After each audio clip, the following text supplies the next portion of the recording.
दोस्तों, आज अर्थात 23 नवंबर को यहाँ पर बग्वाल अथवा बूढ़ी दिवाली मनाई जा रही है। इस समय पूजा का शुभ मुहूर्त शाम को 5 बजे से रात को 9:20 तक है। इस बारे में एक मैसेज सरकारी वेबसाइट से आ भी चुका है। इस समय लगभग समय हुआ है 5:50 और हमारे यहाँ मैसेज आए हैं 5:40, जैसा कि आप देख पा रहे हैं। इस त्यौहार को हमारे यहाँ बूढ़ी दिवाली कहा जाता है, जो कि दीपावली त्यौहार के 11 दिन बाद मनाई जाती है। देश के अन्य हिस्सों में इसको देव उठानी एकादशी भी कहा जाता है। अगर कोई दिवाली नहीं मना पाए तो इसे बग्वाल ईगास जरूर मनाता है। अब ये बूढ़ी दिवाली क्यों मनाई जाती है, इसके पीछे क्या कारण है, इस संबंध में अलग अलग लोक कथाएं प्रचलित हैं और कुछ मान्यताएं भी प्रचलित हैं। कुछ लोग कहते हैं कि इस दिन जो है सीता अपने गांव में जाती हैं और गांव की बूढ़ी माताएं उनके आशीर्वाद देती हैं, तो इस वजह से बूढ़ी दिवाली कहा जाता है। और दीपावली के दिन जैसा कि हम सभी लोग जानते हैं, राम जी अयोध्या में लौटते और सारे शहर में उत्सव होता है। उसके बाद ऐसा कहा जाए 11 दिन के बाद सीता ने जो है अपने गांव की तरफ प्रस्थान किया था, जहां पर भी उनका होम टाउन था। बूढ़ी माताओं ने उनको आशीर्वाद दिया था, बूढ़ी दिवाली कहा जाता है। अगर आप हिमाचल प्रदेश की तरफ जाते तो हिमाचल प्रदेश के सिरमौर, कुल्लू, मंडी और शिमला के पर्वतीय क्षेत्रों में बूढ़ी दिवाली में रात को मशाल जलाया जाता है, जिसे डाव कहा जाता है। हमारे यहाँ जो है बैलों की पूजा की जाती है और बैलों को एक दिन रेस्ट दे दिया जाता है।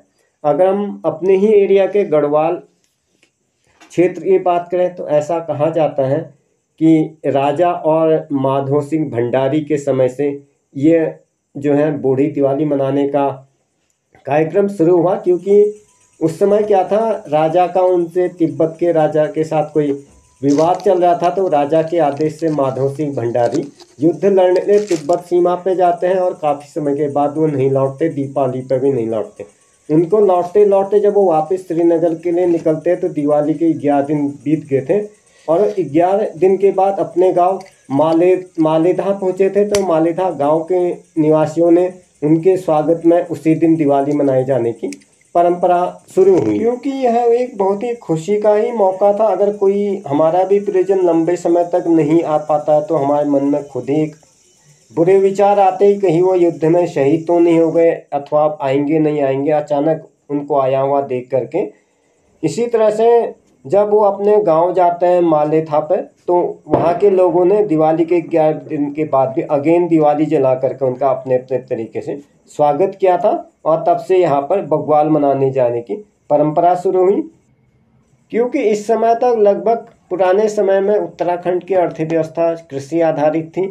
तो उस समय में दिवाली के समय में यहाँ पर कार्य की बहुत ज़्यादा प्रचुरता होती थी, आज भी होती है, अति व्यस्तता हो जाती है। कई बार क्या था, दलहनी फसलों को इकट्ठा करना होता है, इसके अलावा धान वगैरह की भी प्रोसेसिंग होती है, तो प्रॉपर तरीके से दिवाली मनाने का समय नहीं मिल पाता। भट्ट, मांस, घर, धान वगैरह काफ़ी ज़्यादा काम होता है। तो आदमी किसी भी चीज़ में तभी इन्वॉल्वड हो जा पाता है जब वो अपने काम से फ्री हो। तो इस समय 11 दिन के बाद आदमी पहले पूरी तरह फ्री हो जाता था दिवाली, उसके बाद अच्छी तरह से वो दिवाली मनाते थे। इसके अलावा एक और रीज़न भी है कि आजकल के परिप्रेक्ष्य में भी देखें तो उत्तराखंड के जितने भी यूथ जनरेशन है वो कामकाज के क्षेत्र में बड़े शहरों में अथवा मेट्रो सिटीज़ में काम करते हैं, चाहे वह शॉप में काम करे, चाहे रेस्टोरेंट में काम करे, चाहे बड़ी कंपनियों में काम करे। दिवाली के टाइम पे क्या होता है, कोई भी कंपनी या कोई भी ऑर्गेनाइजेशन अपने कर्मचारी को छुट्टी नहीं देता, क्योंकि बिजनेस का भी पीक आवर से होता है, सेल मैक्सिमम होती है, व्यापार कारोबार भी अपने चरम उत्कर्ष पर होता है। तो उस समय में कोई भी व्यापारी अपने कर्मचारी को छुट्टी नहीं देता। जब बात क्या, दिवाली के बाद अचानक थोड़ा काम एकदम कम हो जाता है और आदमी थोड़ा फुर्सत में होता है। तो उसके बाद क्या होते थे, कर्मचारी अपने घरों को चले जाते थे। दूर दराज के क्षेत्रों में, हमारे यहाँ भी जितने शहर हैं वहाँ पर कर्मचारी काफ़ी दूर से आते हैं। कोई लोग गढ़वाल से आते हैं, कोई लोग सीमांत पर्वतीय क्षेत्रों से आते हैं। तो उसके बाद वो फुर्सत से अपने तरीके से दिवाली मनाते थे और इसको जो मेन दिवाली की तरह यह त्यौहार मनाया जाता है आज भी कई एरिया में, और ये लोक परंपरा का हिस्सा है और हम लोग आज भी इसको मनाते हैं। तो ये था कि आज उम्मीद करता हूँ आज के इस ब्लॉग से आपको कुछ न कुछ नवीन जानकारी जरूर मिली होगी। वीडियो में अंत तक बने रहने के लिए आप सभी का धन्यवाद।